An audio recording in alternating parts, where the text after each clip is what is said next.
Boa tarde a todos e a todas. Espero que estejam todos muito bem. Eu sou o Jean Hauck, eu sou professor da Universidade Federal de Santa Catarina, do Departamento de Informática e Estatística, e eu vou estar coordenando essa sessão. Fico muito feliz de receber todos vocês aqui na sessão técnica ST82, Métodos e Estratégias de Ensino e Aprendizagem de Computação, do 4º Simpósio Brasileiro de Educação em Computação, o EduComp, 2024.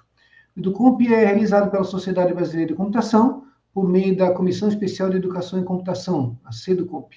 Está sendo sediado virtualmente pela Universidade Presbiteriana Mackenzie.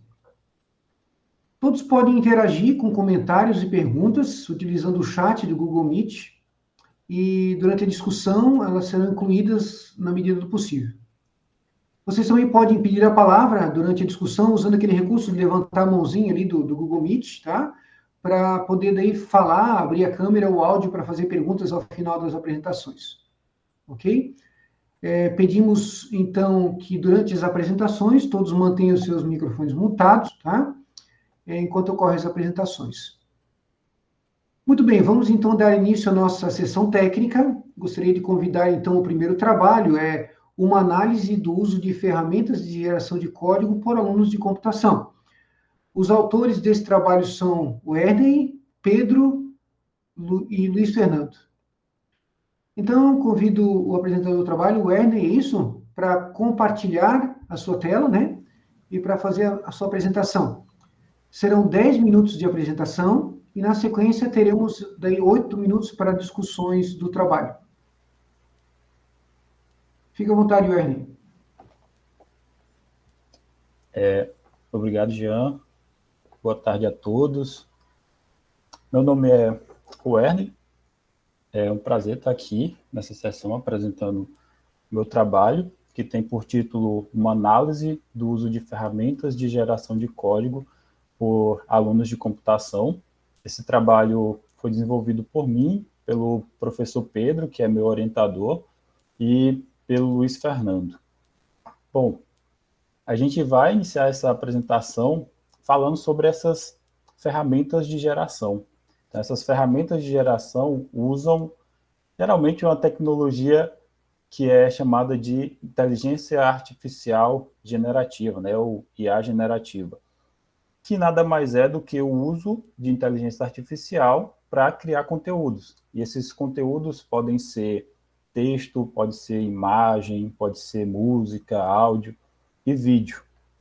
E eu trouxe aqui alguns exemplos de ferramentas que usam inteligência artificial generativa para gerar algum tipo de conteúdo. Então, o primeiro exemplo que a gente tem aqui é o ChatGPT. Eu acredito que é uma das ferramentas mais populares, acredito que grande parte aqui conhece, se não todos, e ele usa IA generativa para gerar texto. Então, ele é muito bom com geração de texto, seja gerar resumos, fazer melhoria em textos, gerar questões. Então, quiser preparar um exercício aí para os alunos, ele é bom nisso também. Um outro exemplo que a gente tem de ferramenta é a DALL-E, que, no caso, ela é usada para gerar outro tipo de conteúdo, né? Ela é usada para gerar imagens. E aí a gente tem a Lyra, que é usada para gerar música, a gente tem a Hyper, que é usada para gerar vídeo. A gente tem muitas ferramentas que utilizam IA generativa nessa geração de conteúdo. E não poderia ser diferente com código, né? Então, se a gente tem o ChatGPT, que é tão bom em gerar texto, código não é algo que está muito distante de texto, né? É um texto um pouco mais estruturado, que tem algumas regras diferentes do texto que a gente está acostumado, né? Que é o texto em linguagem formal. E daí é que surgiu o Codex. O que é o Codex? O Codex é um modelo de linguagem baseado no mesmo modelo que o ChatGPT usa, né? O ChatGPT usa, hoje ele já usa um modelo mais avançado, ele está usando o GPT-4, né? E o Codex ele é baseado na versão 3, no GPT-3, com uma pequena diferença.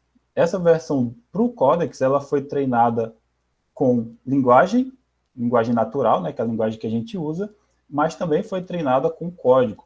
Então, foi usado várias e várias linhas de código de repositórios extraídos do GitHub para fazer o treinamento.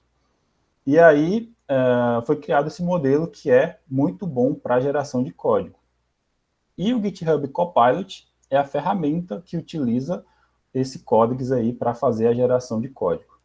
Então, o objetivo aqui desse trabalho é avaliar exatamente essa ferramenta, o GitHub Copilot, né? Avaliar se ele consegue ou quanto ele consegue ajudar os estudantes de programação a resolver problemas simples de programação. Então, é um estudo inicial, a gente preferiu fazer com problemas mais simples. E aí, esses problemas simples, a gente utilizou como base um dataset, que é chamado de Humanival. Ele tem 164 problemas escritos em Python. E aí a gente selecionou alguns desses problemas desse dataset. Aqui na imagem tem um exemplo de um dos problemas do dataset, né? A gente pode ver que tem o enunciado do método, tem os parâmetros, tem em verde aqui uma descrição do que esse método deve fazer ou do que espera-se que ele faça, alguns exemplos de execuções, né, com alguns parâmetros e valores esperados, tem o corpo desse método e tem os testes também aqui embaixo para verificar se esse método foi escrito corretamente. Então, são 164 problemas seguindo essa estrutura. Foi o que a gente fez. A gente escolheu 6 problemas desses 164. Por quê? Porque a gente tinha um tempo limitado para executar esse experimento. Né? Então, a gente escolheu 6 porque a gente julgou que era uma quantidade adequada para os alunos resolverem em 2 horas e um pouquinho. Então, foram 20 alunos do curso de Ciência da Computação que participaram desse experimento. A gente dividiu eles em 2 grupos de 10 alunos, grupo A e grupo B, e todos eles resolveram os 6 problemas, com a seguinte diferença. O grupo A resolveu os problemas 1, 2 e 3 usando o GitHub Copilot, enquanto que o grupo B, os outros 10 alunos, resolveram os mesmos problemas 1, 2 e 3, só que sem usar a ferramenta que é o GitHub Copilot.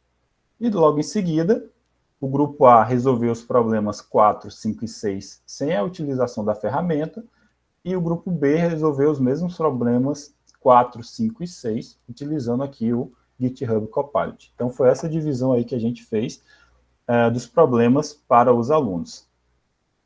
E aí, como resultado, né, 6 problemas, 20 participantes, a gente esperava receber um total de 120 respostas, mas aí alguns alunos não conseguiram resolver alguns dos problemas sem o auxílio da ferramenta.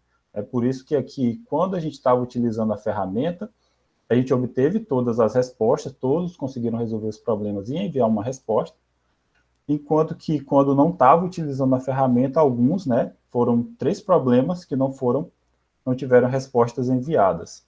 E a gente consegue perceber que a quantidade de respostas corretas é bem maior quando há a utilização da ferramenta, né, quando há a utilização do GitHub Copilot, do que quando não há. Tá? A gente teve 39 respostas corretas quando os alunos estavam utilizando o GitHub Copilot para resolver algum problema e apenas 25 respostas corretas quando os alunos não estavam utilizando a ferramenta.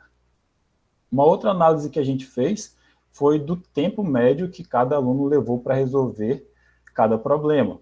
E aí, novamente, a gente percebe uma diferença significativa entre o uso do Copilot e quando os alunos não estavam utilizando o GitHub Copilot.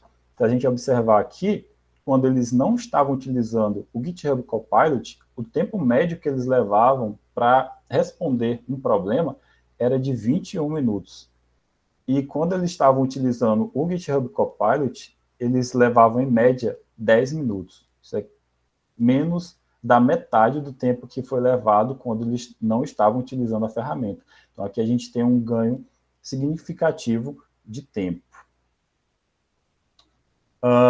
Além dessa análise, a gente fez uma entrevista, né, com os alunos ao final do experimento para verificar quanto que eles estavam satisfeitos com o uso da ferramenta, se a ferramenta tinha, de fato, ajudado de alguma forma.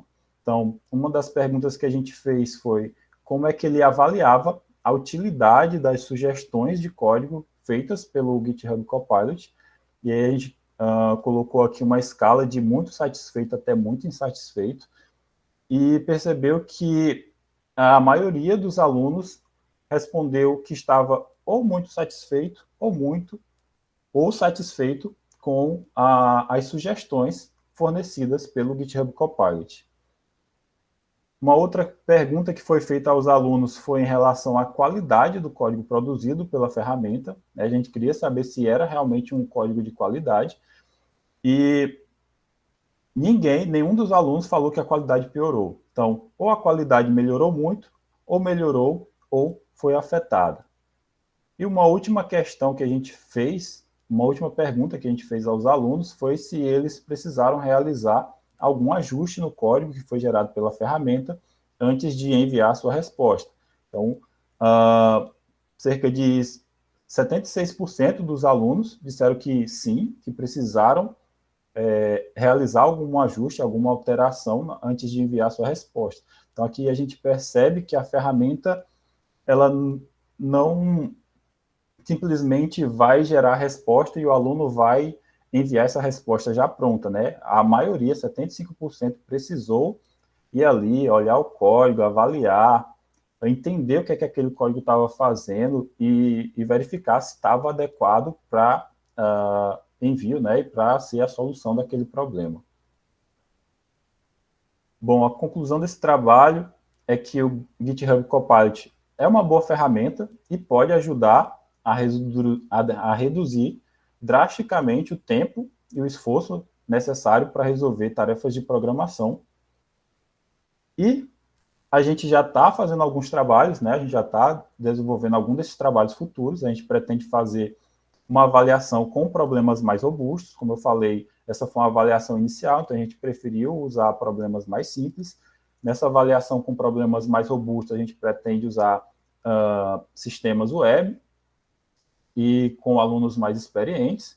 A gente pretende também fazer uma avaliação com desenvolvedores mais experientes, né, desenvolvedores que já são formados, já estão no mercado de trabalho há algum tempo, para ver se a ferramenta é realmente efetiva também para profissionais, e fazer uma avaliação da qualidade do código gerado pela ferramenta, né? Porque a gente sabe que desenvolvedores profissionais conseguem gerar códigos eficientes, códigos otimizados e códigos que economizam recursos. Né? A gente quer fazer uma avaliação também da qualidade do código gerado aí pela ferramenta.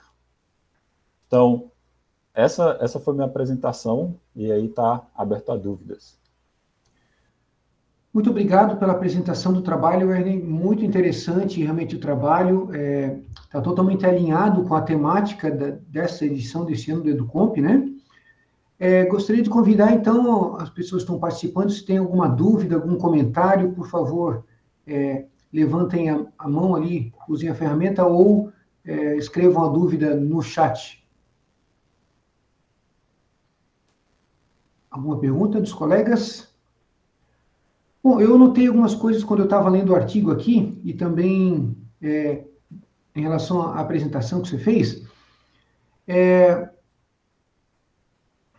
Você comentou ali, você falou que 15 alunos, né, um percentual ali, 15 alunos não alteraram o código, né?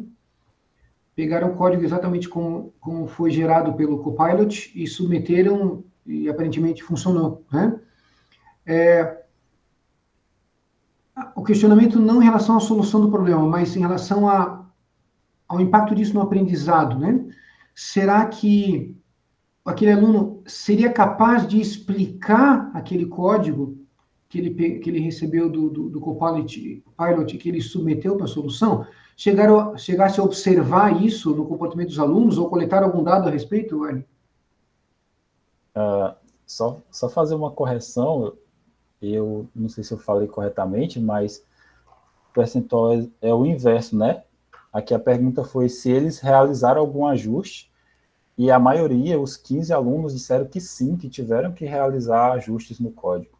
Então, esses 15, eles tiveram que ir lá, analisar o código, ver o código, se estava tudo ok, entender o funcionamento desse código antes de enviar a resposta.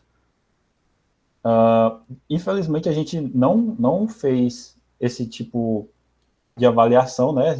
Avaliar se ele realmente aprendeu, mas pela resposta ao questionário, a gente pode perceber que a maioria, 75%, os 15 alunos, eles tiveram que fazer ajustes, e para fazer esses ajustes, eles têm que entender o código, eles têm que ir lá, ver o que é que está escrito, entender o que é que aquele código está fazendo para corrigir ou ajustar ele da maneira de que a resposta fique adequada para a solução do problema. Então, desse modo, a gente acredita que a ferramenta seja eficiente também para alunos. Entendi.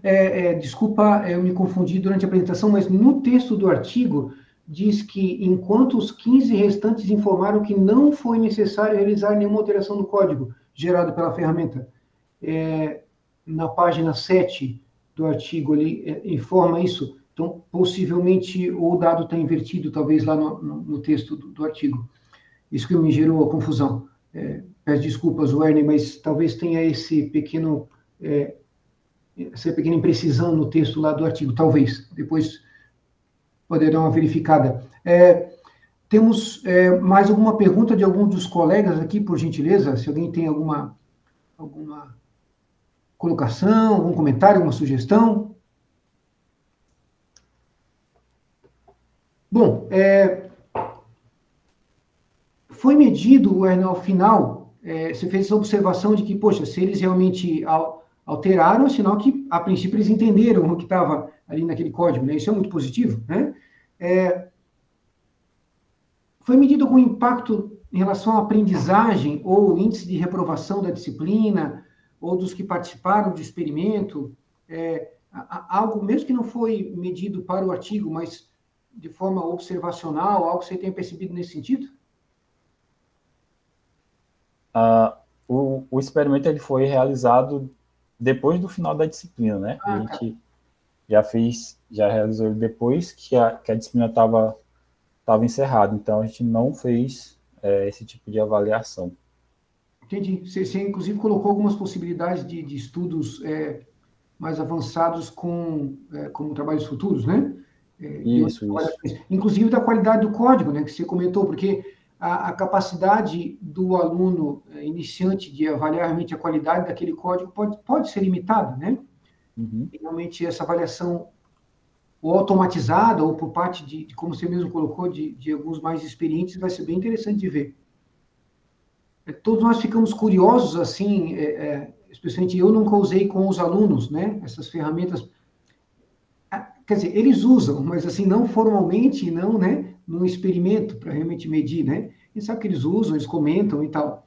Então, a gente fica curioso realmente qual é o impacto disso, né? Por isso a curiosidade.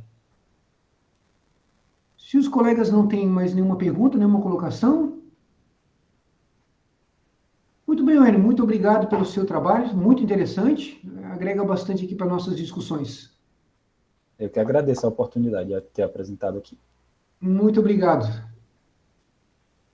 Passamos, então, para o segundo trabalho, Figmatizando Ideias, um relato de experiência da execução do curso presencial de Figma na prática.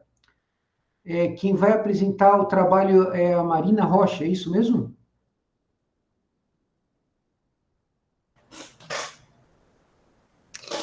Boa tarde, pessoal. Vocês conseguem me ouvir bem? Acho que a internet deu uma... Sim, está ouvindo bem. Pode compartilhar a tua tela, por favor. Pronto.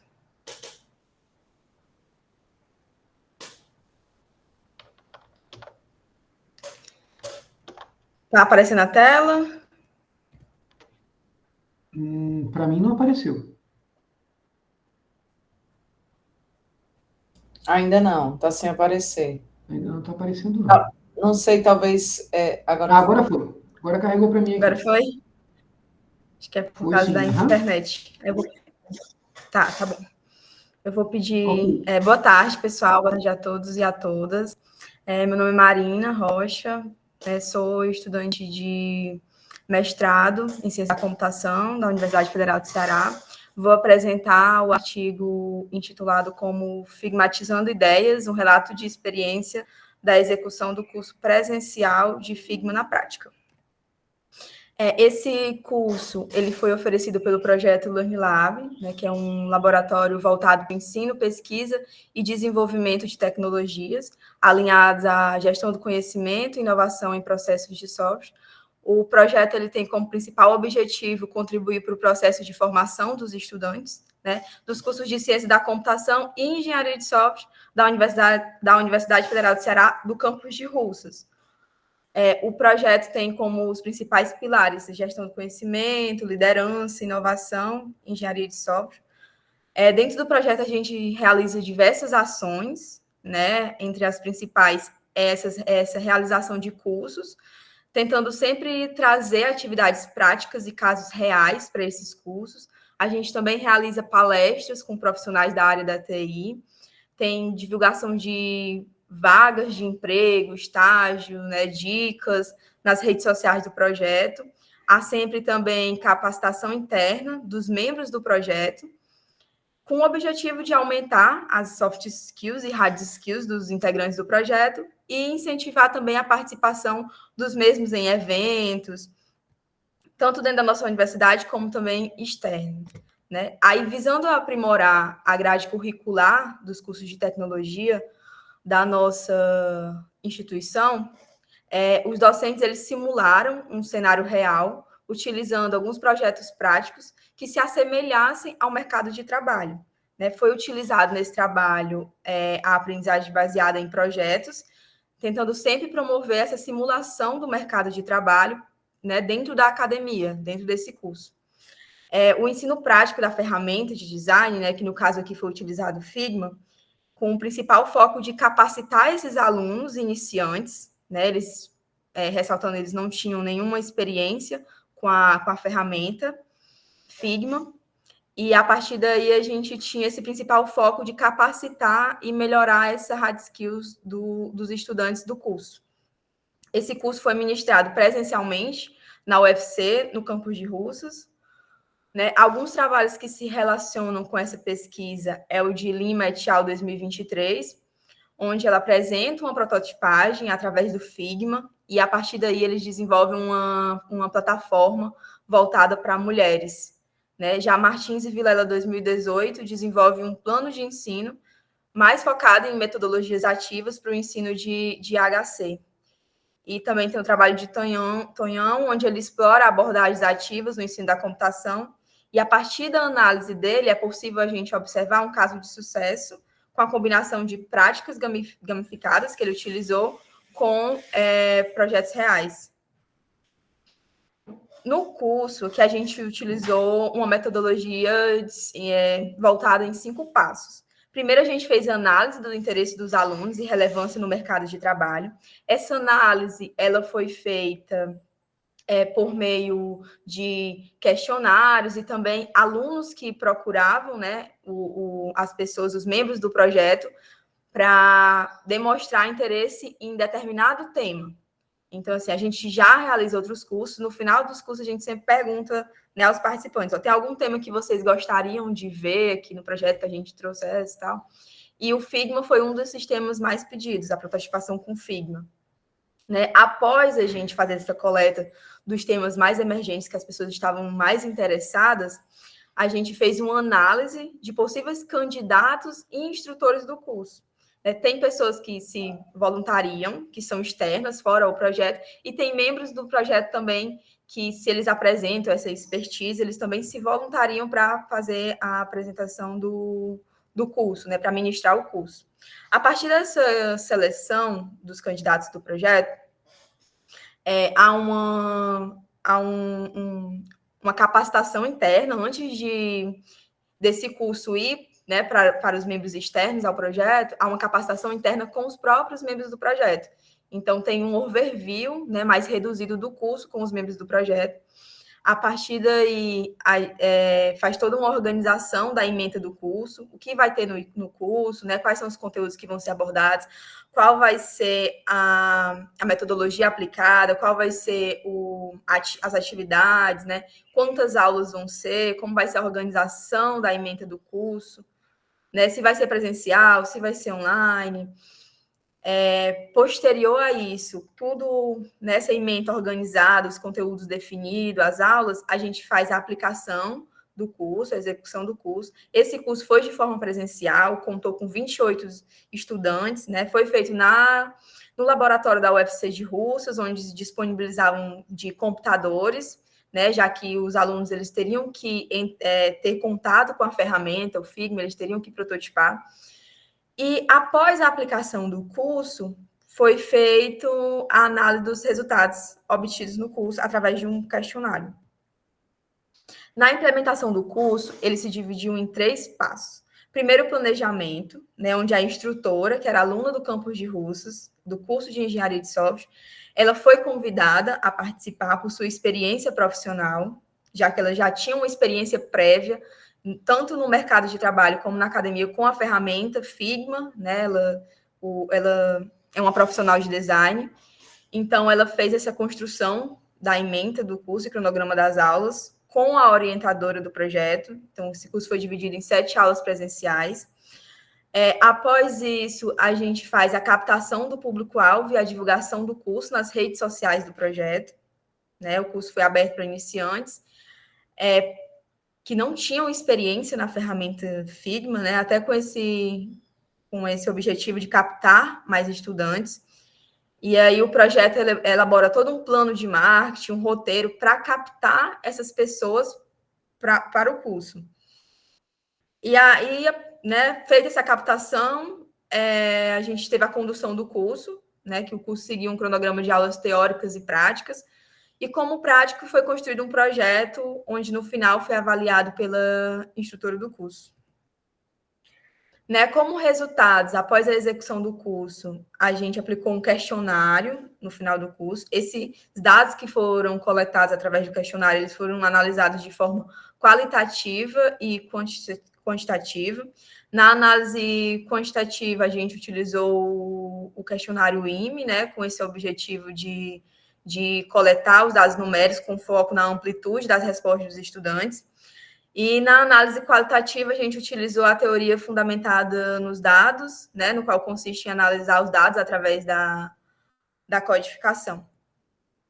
Na análise qualitativa, os resultados, a gente trouxe aí a imagem de uma das redes que foi elaborada, né, a rede dos aspectos que mais gostou, né, da metodologia do curso, destacando aí os códigos que foram mais citados.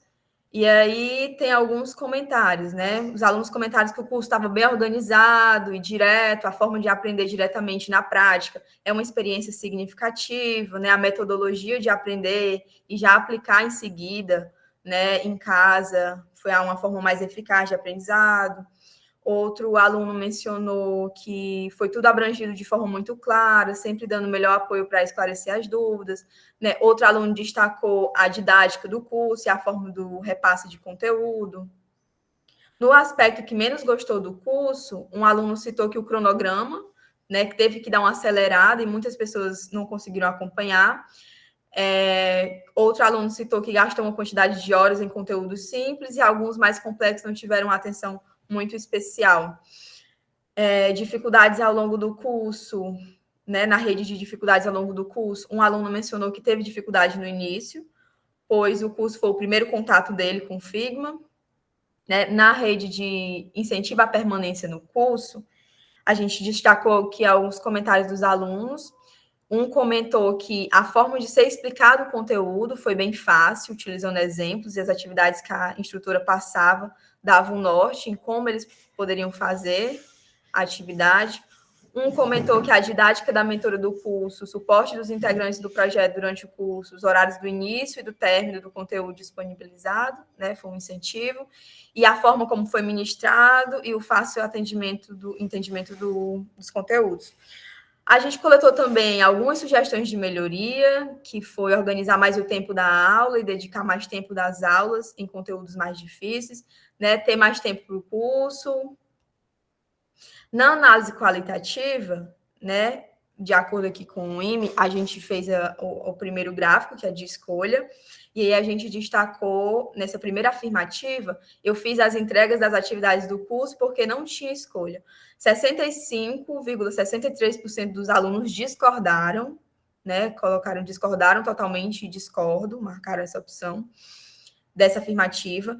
E na afirmativa, senti que era minha escolha fazer as entregas das atividades do curso, 62,50% dos estudantes também discordaram e discordaram totalmente e discordaram dessa afirmativa.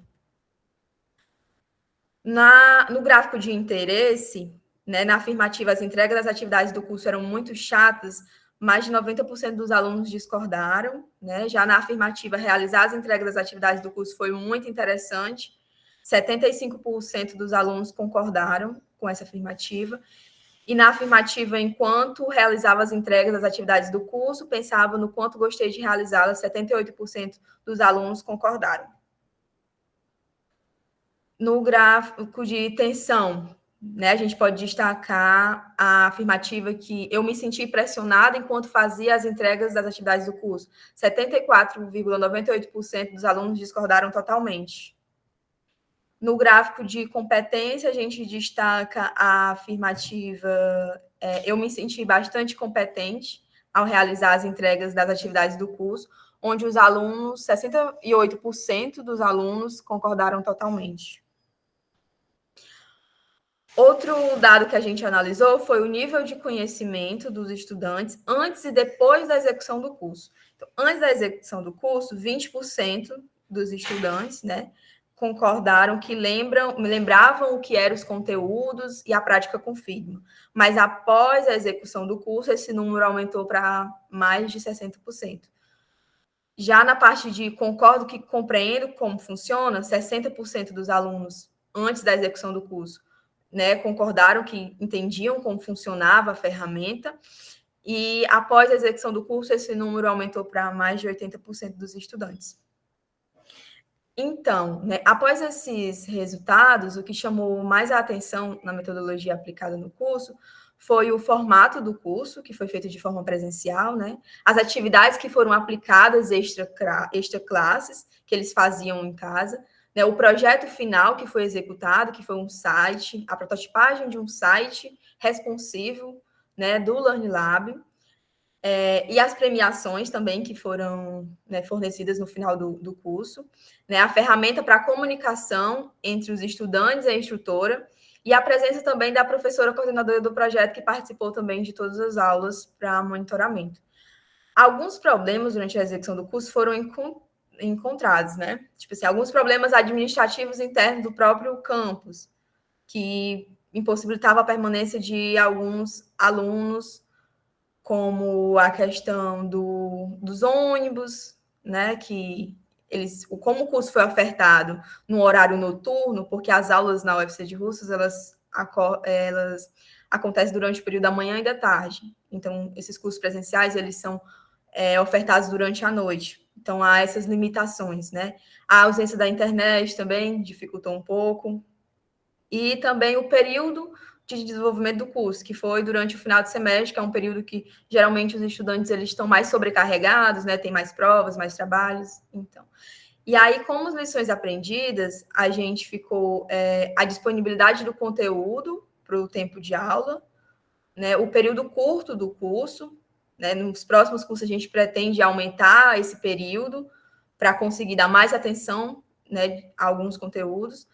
Né? O conteúdo inicial, ele levou mais tempo, então acabou atrapalhando um pouco os conteúdos que viriam depois, que eram mais complexos, e um ritmo mais acelerado do curso devido à quantidade de aulas e o tempo também dessas aulas. A gente encontrou também algumas ameaças à validade desses resultados, que teve algumas desistências de alunos e algumas ausências das respostas no formulário de feedback, né? pode acontecer alguma interpretação equivocada dos resultados, e a avaliação da aprendizagem realizada em um questionário, onde foram executadas perguntas sobre o nível de conhecimento pré, pós-cursos, e algumas perguntas de avaliação.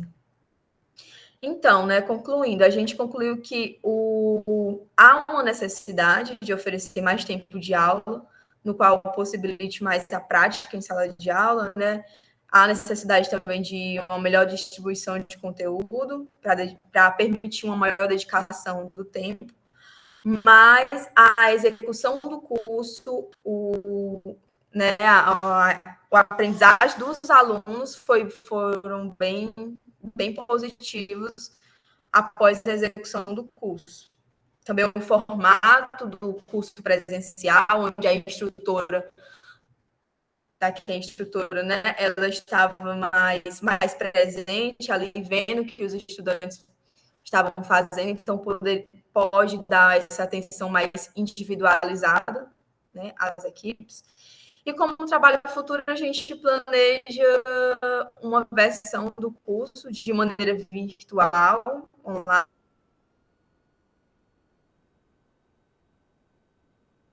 para abranger um público maior e aprimorar o cronograma, né? Fazer essas melhorias e as sugestões de melhorias que foram sugeridas.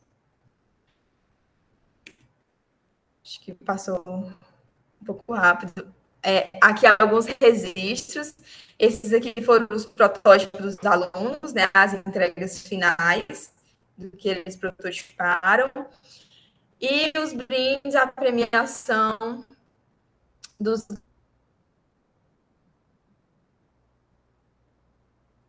ganhadores.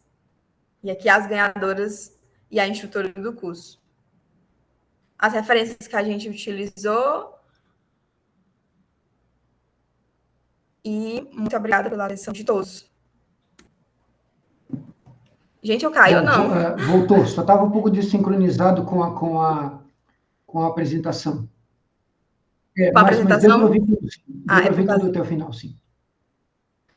Show de bola, tive sorte de estar... Não, tranquilo. Muito obrigado, Marina, pela apresentação do seu trabalho, tá? Muito interessante, realmente, o curso que vocês ministraram. Convido, então, os participantes que tiverem alguma dúvida, sugestão, comentário, por favor, clique ali, levantar a mãozinha ali do Google Meet ou escrevam. Muito bem, Jennifer, por favor. Oi, boa tarde. Eu gostei muito do trabalho, parabéns, né, por ele. Eu tive umas dúvidas, curiosidade. Eu fiquei perguntando o que será que eles prototiparam, mas aí eu vi que é sobre o laboratório, né? Learning Lab. E aí eu queria saber se no começo do curso a pessoa, né, que estava, acho que é designer, estava passando os conteúdos, ela chegou a falar sobre princípios de design, tipo, que eles precisavam seguir para construir, ou algum tipo de guia, porque eu já vi quando eu estava fazendo cursos, né, de Figma, que eles geralmente fornecem tipo um material complementar. Aí eu queria saber se utilizaram alguma coisa assim do tipo, até mesmo, né, para eu ver se eu consigo acessar. É isso. Obrigada.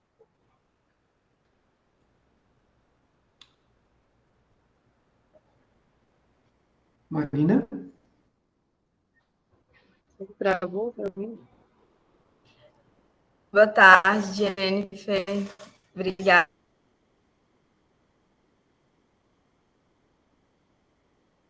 pelo feedback e pela pergunta. Vocês estão me ouvindo bem, gente? Eu acho que vou só desligar minha câmera, porque acho que está... Eu sugeri isso mesmo. Está travando um pouco, né? Isso. Obrigado.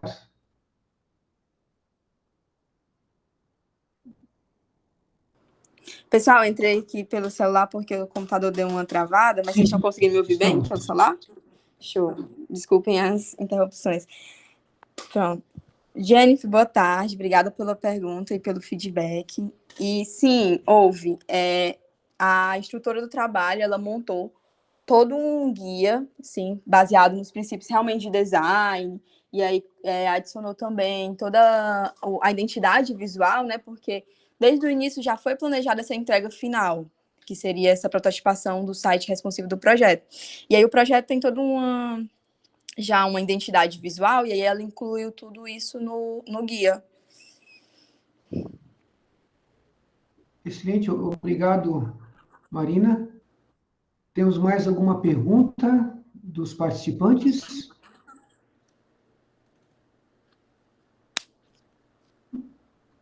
Muito bem, eu tenho uma pergunta aqui, de uma informação que eu vi no artigo, no texto do artigo mesmo, eu não percebi que se foi mencionada na apresentação, a respeito de uma ferramenta chamada FigJam, que é tipo uma lousa interativa, assim, para colaboração. Eu praticamente nunca usei essa ferramenta, achei muito interessante. Poderias comentar, Marina? Não sei se você sabe como foi utilizada essa ferramenta no curso. Sobre a ferramenta, o FigJam, eu não sei muito detalhe, porque isso aí ficou mais na instrutora, né? Porque como ela já tinha experiência, tanto na ferramenta, e ela utilizou para agregar no curso. Não sei dar muitos detalhes sobre o uso do FigJam. Não, tudo bem. Uma curiosidade, como eu vi mencionando, como uma lousa interativa, mas no artigo tem um link para a ferramenta, a gente pode também acessar e conhecê-la melhor. Achei curioso, interessante. Pessoal, mais alguma pergunta para Marina sobre o trabalho? Jennifer, por favor. Sou eu de novo. Só agora uma outra pergunta. Eu vi que no final da apresentação algumas pessoas falaram que teve dificuldade, né, para concluir o protótipo. E aí eu queria saber se, em relação à ferramenta, vocês conseguiram ver quais foram as dificuldades que tiveram com a ferramenta e mapear, listar, né, por que tiveram essa dificuldade. É isso mesmo. A gente até conseguiu coletar, mas para esse artigo a gente não trouxe as principais dificuldades que eles tiveram com a ferramenta. Mas eu posso dar alguns spoilers assim que a gente conseguiu coletar. A principal dificuldade que eles apresentaram foi realmente utilizar os componentes do Figma. Utilizar a componentização do Figma foi o disparado assim nas respostas. Tá bom, obrigada. Por nada. Legal, muito bem. Agradecemos então a Marina pela apresentação e também pelas respostas aos questionamentos. Muito interessante o trabalho. Muito obrigado, Marina. Vamos passar então para a terceira apresentação da nossa tarde, da nossa sessão. Trabalho 3, que é ensino da adequação à LGPD no desenvolvimento de software através da aprendizagem ativa e centrada no discente. São autores a Juliana, o Sérgio e a Juliana Araújo. A apresentadora do trabalho é Juliana. Juliana, então, tens 10 minutos para fazer a apresentação. Na sequência, temos, então, alguns minutos para perguntas. Vamos lá, escutam bem? Sim. Boa tarde, então, a todos. São muitas Julianas nesse artigo, né? Mas eu sou a Saraiva. O nosso trabalho é o resultado de o ensino de adequação à Lei Geral de Proteção de Dados nas disciplinas de Engenharia de Software e correlatas, através dessa abordagem de aprendizagem ativa e centrada no discente. Então, qual é o contexto em que a gente está? A gente está numa sociedade superinformacional, com coleta massiva de dados, incluindo os dados pessoais, com o uso desenfreado de inteligência artificial por alguns setores. E nesse contexto, o que é que acontece? As regras do jogo acabaram sendo impostas por várias legislações ao redor do mundo. Aqui no Brasil, pela Lei Geral de Proteção de Dados, e na Europa, a GDPR. Dentre outros princípios que trazem essas legislações, existem 2 princípios que impactam diretamente a engenharia de requisitos dentro do processo de desenvolvimento de software, que é o princípio de pensar na concepção dos sistemas como serviços ou produtos, já pensando na segurança da informação, na segurança dos dados pessoais, desde a parte de design e durante toda a utilização desse software. E aí, nesse contexto, não sei até que ponto todo mundo que está ouvindo tem essa familiaridade com a engenharia de requisitos e engenharia de software, mas no processo tradicional de engenharia de requisitos, a gente, através de entrevistas ou aplicação de questionários ou análise de sistemas legados, ou mesmo observação do cotidiano desse usuário ou do cliente, a gente tem a concepção aí do sistema. Quais são os requisitos funcionais, não funcionais, requisitos de domínio, para poder começar a pensar na arquitetura desse sistema. Mas, dentro dessas modalidades, o inventário de dados pessoais, que é um artefato construído pelo pessoal de segurança da informação, ele não é utilizado, mesmo porque ele está previsto na lei, que é de 2018, a LGPD, mas que entrou em vigência no nosso país em 2020 e 2021. Nesse contexto de engenharia de requisitos, com todo esse processo de levantamento e licitação, com todas essas possibilidades e outras que não foram listadas aqui, a gente, quando pensa ele no cenário de metodologias ágeis, a gente pode documentar esses requisitos em formas de histórias de usuários e cenários BDD. As histórias muito mais relacionadas aos requisitos funcionais e os cenários aos requisitos não funcionais, que a gente usa e adota essa nomenclatura de cláusulas para histórias. Eu, como ator, quero a descrição da funcionalidade com uma finalidade específica, e já para os cenários, dado que eu tenho um conjunto de pré-condições, quando aquela funcionalidade for executada, então você considera aí um conjunto de comportamentos e saídas esperadas pelo sistema. E é nesse cenário de processo de engenharia de requisitos que está o trabalho vinculado à Lei Geral de Proteção de Dados. Nesse contexto, a gente tem vários estudos e continua tendo publicação de estudo que ressalta a distância entre o que é ensinado na teoria e o que é feito na prática no ensino superior, não só nas áreas de ciência da computação e correlatas, mas também abarca o processo de engenharia de software. E aí, essas abordagens tradicionais de somente cuspir a informação para o aluno acaba sendo insuficiente para a indústria de software. A gente tem vários relatos, eu faço muita pesquisa aplicada com a indústria, vários relatos das pessoas, dos engenheiros de software, dizendo da curva de aprendizagem, de quando eles saem da universidade para quando eles estão trabalhando em projetos reais. Além disso, a Covid-19 impulsionou muito metodologias ativas e chacoalhou aí o processo de ensino-aprendizagem, porque a gente sabia que não tinha como cuspir informações para todas as disciplinas, todos os cursos, naquelas modalidades que a gente só tem a opção de dar aula remota ou aula híbrida. E aí é nesse contexto que o trabalho é desenvolvido. Com que problema? A implantação desse tema de segurança de dados pessoais, que é um requisito legal que impacta a engenharia de software, ele é urgente, conforme prevê a própria lei. E esse conteúdo precisa ser obrigatório nos componentes curriculares de ensino superior que abarcam engenharia de software. Então, como é que a gente pode ensinar isso? Já que é um requisito legal, nem sempre a gente trata disso nas disciplinas de forma eficaz, às vezes eles são discutidos em disciplinas de ética, por exemplo, mas não de arquitetura, de requisitos, de testes de desenvolvimento ou linguagens de programação. Existe uma linguagem jurídica por trás disso, então eu estou falando de uma lei que precisa ser implementada em código-fonte. Existem abstrações legislativas, a própria Autoridade Nacional de Proteção de Dados não impôs regra para tudo, mas consegue cobrar e responsabilizar agora os CPFs dos engenheiros de software, não é mais o CNPJ da empresa. Os funcionários também podem ser responsabilizados caso não cumpram a Lei Geral de Proteção de Dados. Então, nesse contexto, as questões de pesquisa norteadoras foram: se eu usar aprendizagem significativa, metodologias ativas e pensamento computacional, será que a gente facilita esse processo de tirar esses problemas de linguagem, de requisito legal e aproximar para a área de computação? Nesse contexto, como é que aconteceu o estudo? Foi feita uma revisão dos conteúdos de histórias de usuários e cenários BDDs para engenharia de requisitos ágeis e introdução à Lei Geral de Proteção de Dados com os conceitos principais para homogeneizar, eventualmente, aquelas turmas que tinham visto, mas nunca tinham feito uma história de usuário, ou que tinham visto metodologias ágeis, mas não especificamente cenários BDDs. Então, a gente tentou homogeneizar aí o conhecimento de todos os participantes e, aleatoriamente, por várias turmas de diferentes cursos de engenharia de software ao redor do Brasil, a gente dividiu 3 grupos. Um grupo recebeu a descrição, como tradicionalmente a gente recebe do sistema, para criar essas histórias e esses cenários. O outro grupo não recebeu a descrição, somente recebeu esse artefato de segurança da informação, que não são feitos por engenheiros de software, que é o inventário de dados pessoais.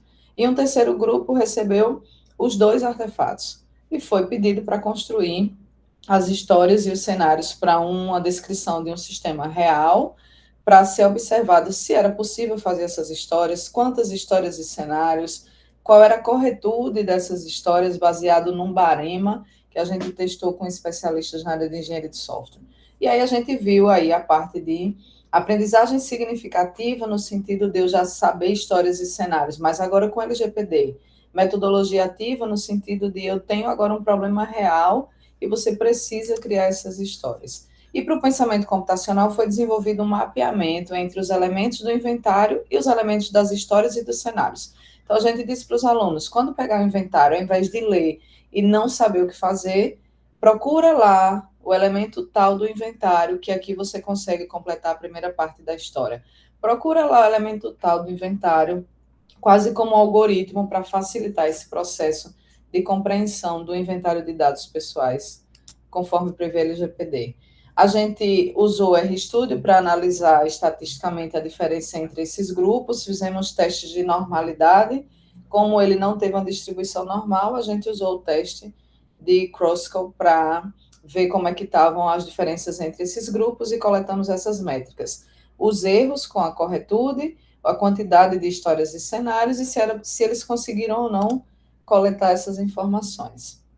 Como resultados, essa é uma visão geral do estudo, então a gente só não conseguiu realizar na região sul do país, fizemos isso com 142 discentes, abarcando 10 cursos de graduação no país, das universidades, 7 disciplinas correlatas, então nem todas eram engenharia de software, mas tópicos especiais no engenharia de software 1, todos já tinham visto engenharia de requisitos e todos tinham visto metodologias ágeis, então sabiam o que estava sendo falado, mas nenhum tinha visto como conteúdo programático dos componentes Lei Geral de Proteção de Dados.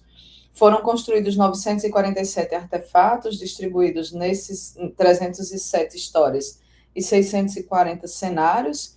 Depois da correção, com 11% de erros, a gente levou esse número aqui em consideração dos artefatos válidos para fazer a comparação entre os grupos. Lembrando que o grupo 1 tinha a descrição tradicional, o 2 tinha o inventário e o 3 tinha as 2 informações.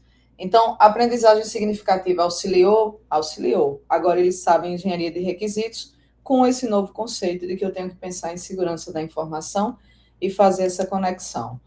As metodologias ativas, pensando no problema real, e o pensamento computacional, mapeando essas informações, funcionou? Funcionou, o número foi baixo, tendo em vista que eles nunca viram, nunca tinham vivenciado a Lei Geral de Proteção de Dados. A gente aplicou um questionário que está contemplado em outro artigo, mas eu trouxe um trecho dele, em que os sujeitos respondem que foi interessante, que foi interessante, foi bastante útil, como foram mostradas as áreas, foi ótima essa dinâmica. Então, tanto os números quanto as avaliações qualitativas trazem indícios de que funciona a gente fazer isso. Então, como considerações finais, as metodologias de ensino-aprendizagem auxiliaram, sim, respondendo às questões 1, 2 e 3.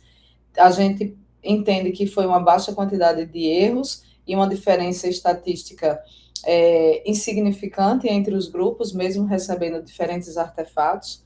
A gente trouxe a discussão para todas essas universidades que a gente participou, de que os cursos de graduações precisam rever suas grades curriculares e colocar questões de segurança como disciplinas obrigatórias e como trabalhos futuros replicar esse estudo para abordar outros conhecimentos, então não LGPD, mas qualquer outro tipo de conhecimento, usando a mesma metodologia, e a região sul que também não foi contemplada, para a gente ver se tem alguma diferença aí desses grupos.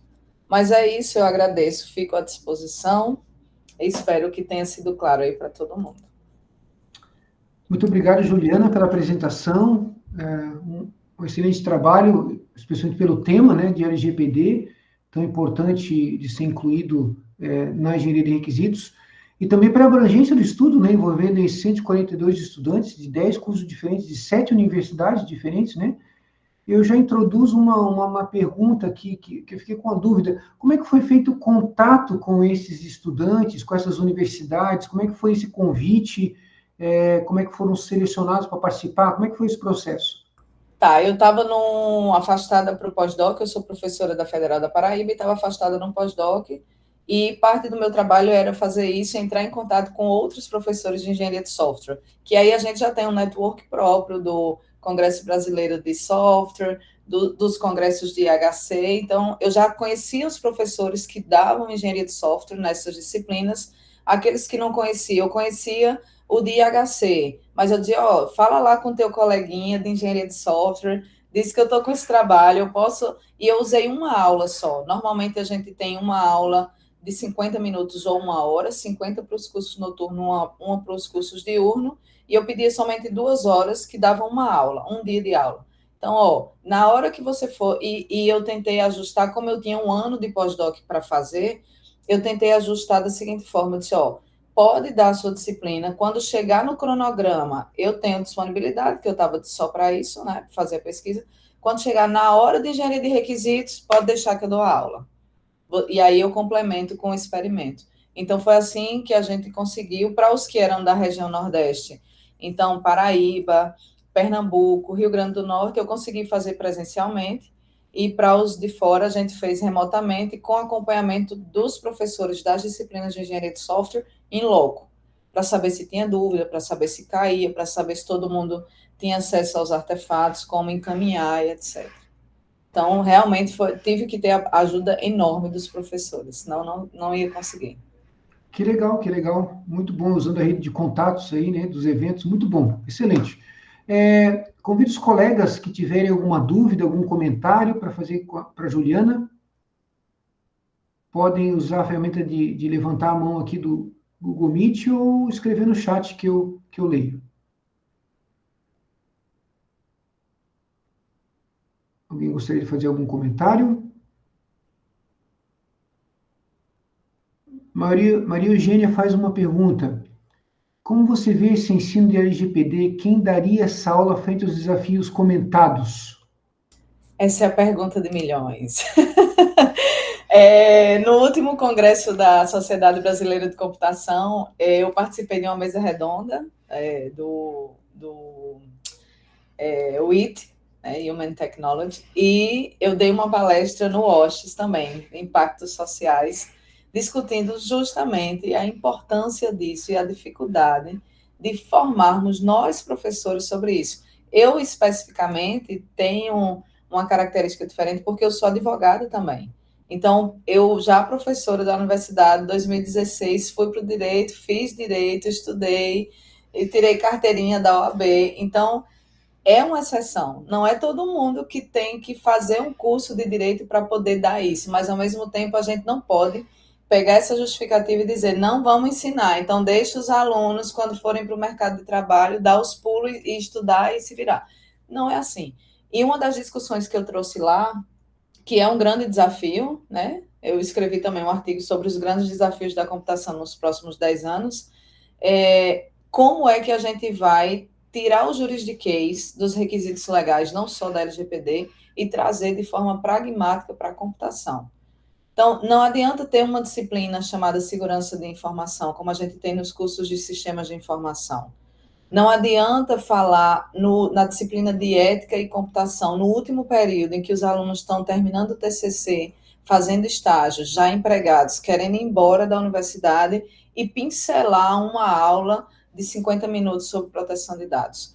Na minha cabeça, esses requisitos, como a LGPD, só vão ser efetivos se a gente distribuir transversalmente na grade curricular. Então, eu estou lá na disciplina de engenharia de software ou de engenharia de requisitos. Quando eu falar de requisitos, eu vou falar de LGPD.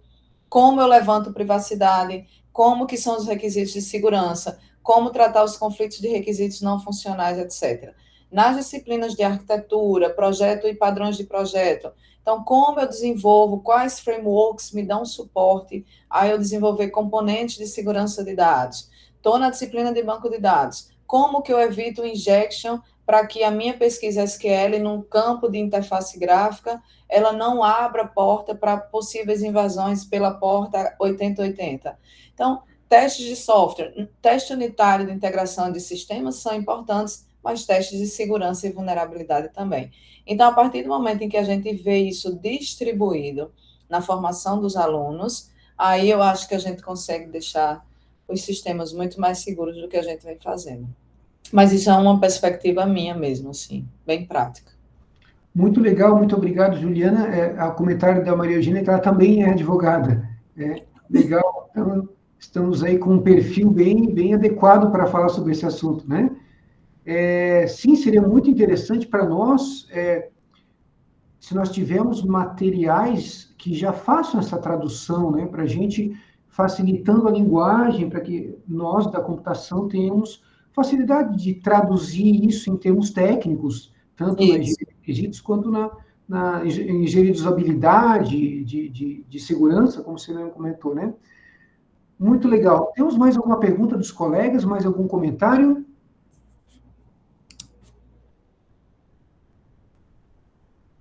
Muito bem, só uma última dúvida, rapidamente. Achei interessante a divisão dos grupos, né, para poder avaliar, né, a extensão do material que eles receberam para poder trabalhar e tal. O grupo 3, ele recebeu lá o IDP, né? Ele tinha acesso ao inventário. Esse inventário chegou para eles já populado com os dados equivalentes à possível história do usuário que eles iam escrever, ou ele veio só o template, digamos assim, só para eles saberem o que eles tinham que procurar? Eles vieram exatamente horrorosos, como acontece na vida prática, porque esses inventários normalmente são registros de operações de dados, com todo o ciclo de vida do dado, as medidas de segurança, previsões legais e bases legais da LGPD. Então, num único documento, você tem informações de TI, jurídicas, de gestão de informação e de processos, porque a LGPD exige que cada processo dentro de uma instituição descreva suas atividades e quais dados pessoais está usando para aquela atividade. Normalmente, eles são planilhados com 800, 900 linhas de informação, porque cada linha é um dado pessoal. Então, eu vou ter para nome, no cadastro de usuário, todas essas colunas. Para o CPF, todas essas colunas. Então, eu entreguei um toy bem toy. Eu peguei, como eu faço algumas consultorias para as empresas, eu peguei os das empresas da vida real, embaralhei as informações, troquei os nomes, anonimizei os dados, coloquei num sistema para controle acadêmico, parecido com os sistemas que eles usam na universidade, e falei, te vira, é isso aí, não vou falar nada, constrói aí os requisitos. Como Entendi. Muito interessante, é mais desafiador, né? Porque é mais próximo da realidade, né? Na verdade, né? Muito legal. Pessoal, se não tiver mais nenhum comentário, então podemos nos encaminhar para o encerramento dessa nossa sessão. Eu queria agradecer a todos que apresentaram os seus trabalhos, tá? Agradecer a todos que participaram, assistiram essa sessão. Temos ainda algumas atividades, né, do Educomp, temos hoje à noite ainda laboratório de ideias, temos ainda sessões amanhã, inclusive a sessão de encerramento amanhã do Educomp, né? Então, acompanhem lá na grade do evento, lá da programação, para poder não perder mais nada dessas últimas atividades do Educomp, tá? Se tivermos, então, aí o vídeo final aí, Ana, para passar, para nós encerrarmos a nossa sessão. Certo. Muito obrigado a todos e a todas.